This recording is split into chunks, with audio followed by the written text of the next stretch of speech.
Methane, a gas produced from cow flatulence. Hydrogen, a gas produced when metals react with acids. Oxygen, a gas produced during photosynthesis. A gas that's essential to our lives.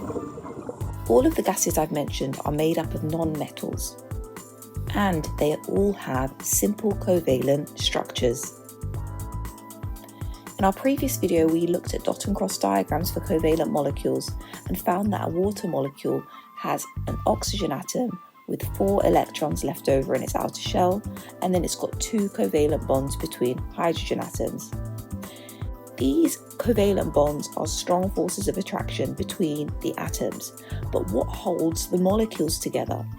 The molecules are actually held together by these weak intermolecular forces.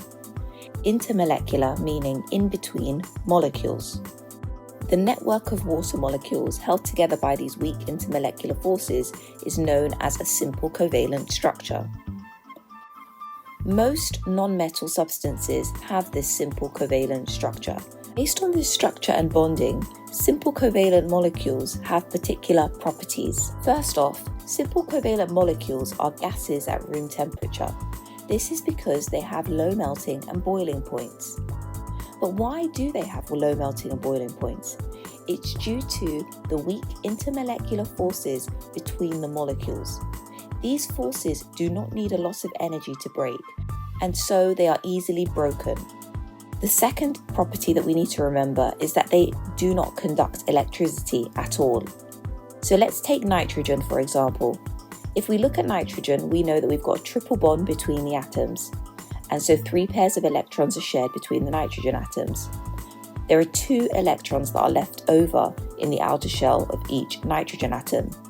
These electrons are not free to move around the entire structure. They remain with the nitrogen atoms. And so this means there are no free charged particles that can move around the structure and conduct electricity. So simple molecules can't conduct electricity. Thank you so much for watching. I really appreciate it. Please like, comment and subscribe and share this video to get it to more pupils like yourselves. All the best and see you in my next video.